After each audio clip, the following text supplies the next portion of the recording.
La moral es la tendencia de las personas para obrar hacia el bien o el mal y está influenciada por diversos factores. Uno de los grandes dolores de cabeza de los filósofos desde que comenzó la reflexión sobre la conducta humana consiste en la fundamentación de la moral. La ética, estudio de la moral, lleva a cuestionar la sola existencia del ser humano con el fin de entender qué tipo de conducta nos garantiza vivir para hacerlo bien. Para esto es necesario el respeto a la naturaleza humana, lo que nos obliga a, en primer lugar, llegar a conocerla y entenderla de manera plena, sin dejarse influenciar por tendencias religiosas de cualquier tipo. Existen diferentes posturas con respecto a esta parte de nuestra personalidad, inherente a la raza humana y a la manera en que determina nuestro comportamiento moral. Por lo que cabe preguntarse, ¿somos los humanos buenos por naturaleza? ¿Somos malos? ¿Existen realmente una naturaleza humana? Esto es lo que algunos de los filósofos siguen cuestionándose. Negación natural humana. Considerando lo extensa la historia de la filosofía y el cuestionamiento sobre esta naturaleza, no ha de sorprender a nadie que a lo largo de la historia existieran filósofos que afirmaran que las personas carecemos de una naturaleza humana y que en su lugar poseemos una libertad incondicional, es decir, la capacidad de crearnos a nosotros mismos.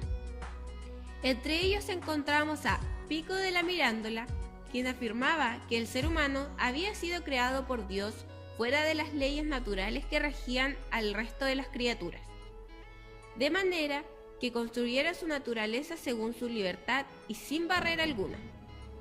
Otro filósofo que sigue esta postura es Ortega y Gasset, quien afirmó que es erróneo hablar de naturaleza humana, pues el hombre tiene en su lugar historia. Naturaleza malvada.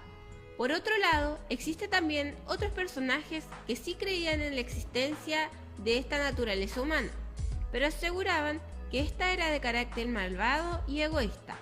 Hobbes declaró que el hombre, en su estado de naturaleza, no es pacífico, sino el equivalente de un lobo para el hombre, por lo que solo se integra a la sociedad con el fin de sobrevivir. Otro exponente de esta corriente es Kant, quien afirmaba que solo la razón conseguía hacer que el hombre renuncie a su estado de guerra para buscar la paz en la sociedad. Naturaleza benévola.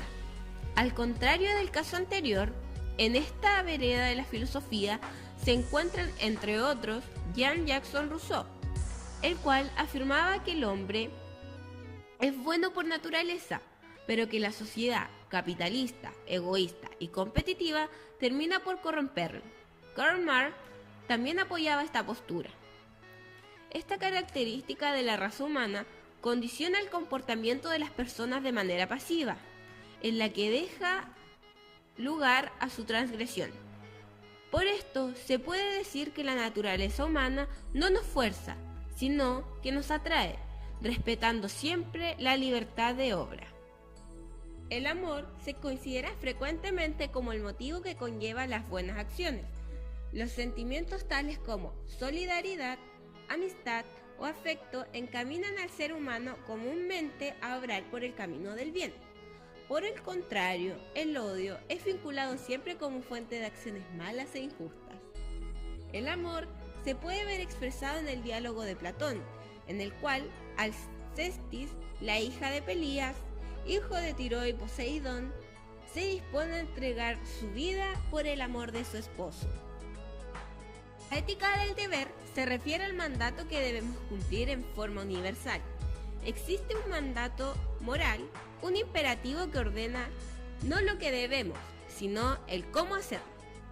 Según Kant, una misma acción puede ser buena o mala, según la presencia o ausencia de la voluntad. El filósofo formula así el imperativo moral. Habré de tal modo que la máxima voluntad puede valer siempre, simultáneamente, como principio de legislación universal, es lo que decía Kant.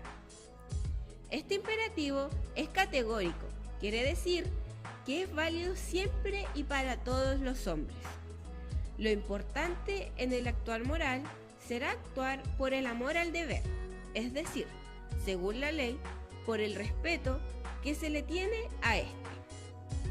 La voluntad se da a sí mismo a esta ley, es libre y autónoma, aquella que actúa conforme al deber por amor y respeto a la ley, y esta es la que constituye la grandeza moral del ser humano. El utilitarismo.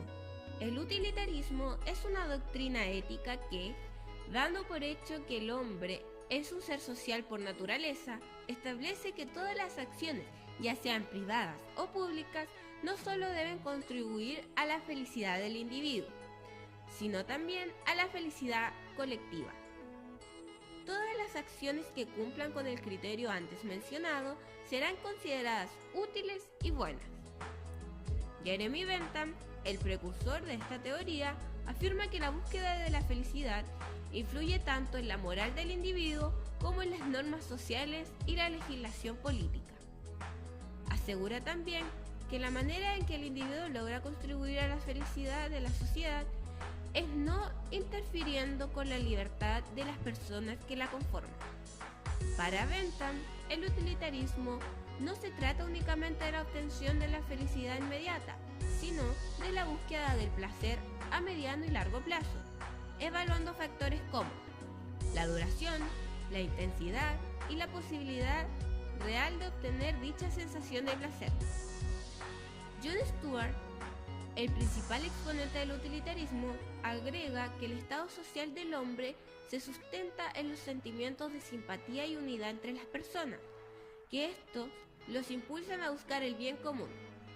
Stewart define la felicidad como la presencia de placer y la ausencia de dolor, ya sea físico o mental, y asegura que la ética utilitarista es profundamente altruista, ya que da a la sociedad el mismo grado de importancia que al sujeto al evaluar las consecuencias de una acción. El contrato. El contrato es un pacto con la sociedad. El hombre necesita de la sociedad. Yo te doy para que tú, como sociedad, me des. El contrato social explica el origen del Estado. Los seres humanos, con la intención de convivir en sociedad, establecen un contrato social que les exige dejar de lado la libertad que tendrían si vivieran en su estado natural, ya que deben seguir leyes determinadas. La primera manifestación de la naturaleza social del hombre, que es la más antigua de todas las sociedades y la única natural, es la familia, pero los hijos no dependen de los padres más que durante el tiempo que necesitan para subsistir. Según Rousseau, primer hombre en abordar problemas sociales, el hombre en su estado natural procurará obtener lo necesario para satisfacer sus necesidades y no recurrirá a la violencia ni al despojo de los otros para obtener su propia conservación. El ser humano acepta renunciar a su estado natural de forma voluntaria para someterse a las normas de la sociedad con el objetivo de obtener beneficios propios que surgen del intercambio social.